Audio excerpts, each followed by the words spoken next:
Hello again, and welcome to Imperfect in an Uncertain World, resources for living with intent and purpose.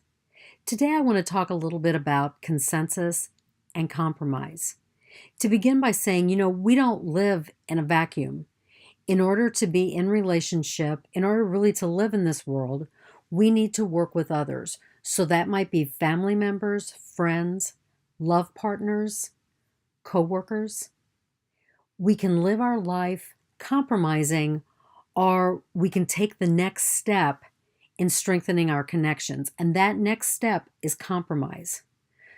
So I'm just going to pose some questions. How many times have you heard or said, reaching consensus is impossible? Let's compromise. Consensus doesn't work. Each of us just needs to give a little, and everything will be okay.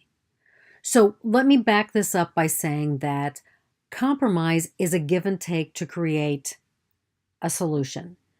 Consensus is working together to create something. So you each bring pieces to it, but you have no hidden motives or agendas.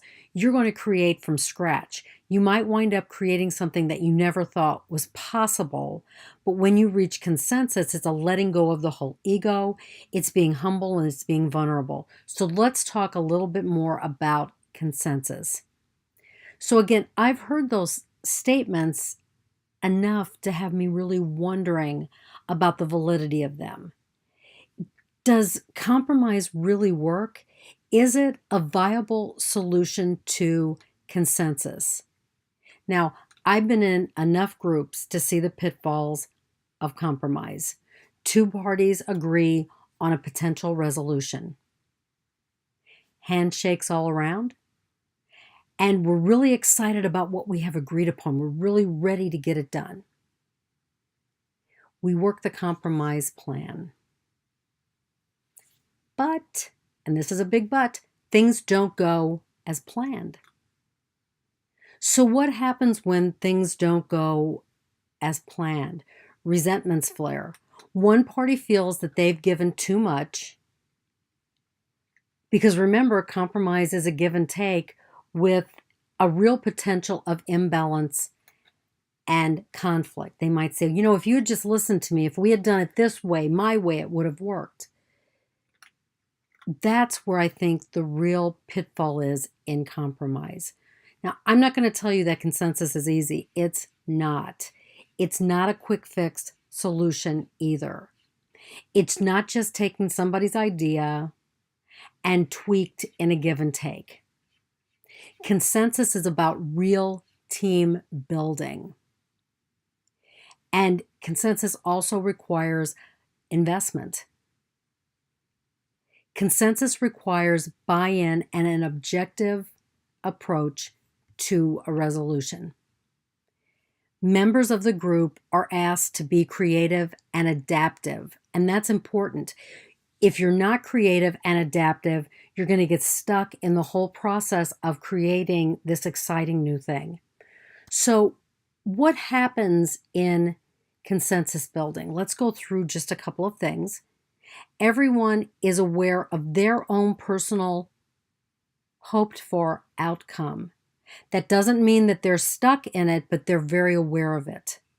So everyone will identify privately or publicly their agendas and motives for getting the job done. Those are the things that could potentially hinder consensus building. Each person is mindfully aware of how their beliefs and desired outcomes may hinder the group finding the best way forward. So it's this self-awareness that is so important whenever we're building consensus.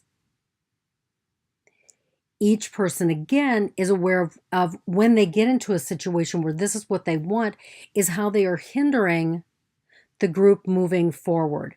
So it's not only being aware of what you're bringing into the group, it's an awareness of how you're stopping the group from really building that consensus.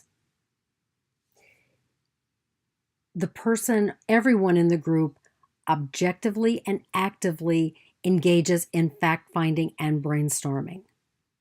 So everyone is involved in this. There is no question that is, or no suggestion that is too out there. Everything is welcomed as a way of moving the group into consensus.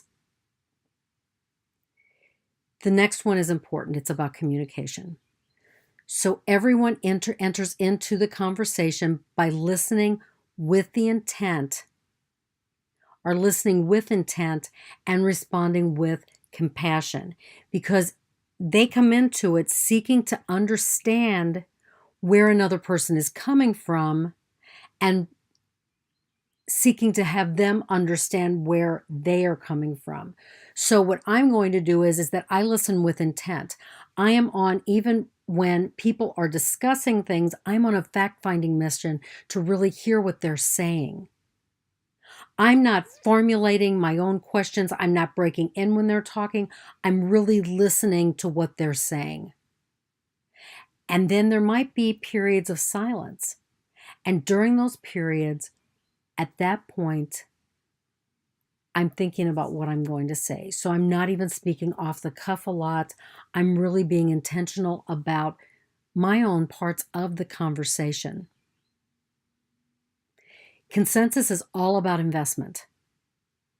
It's an investment in discovering the best outcome. It's not about what I would like to have happen. It's really about the best outcome. And this means that anyone who engages in consensus needs to be humble and vulnerable. So humble in that I don't know the answers. These are the answers that these are these possible solutions I'd like to share with you. This is what I'm envisioning. And also vulnerable to share what you're envisioning, because that's kind of scary sometimes. You don't know how other people are going to react or respond to what you're sharing. So what I've included is just an overall of what happens with consensus building. Again, consensus is not easy. It requires that each person willingly wade into the muck of potential conflict, because there probably will be potential conflict in consensus. We're not horrible people. We just think we've got the answers. So we want to share those, and that sometimes creates conflict.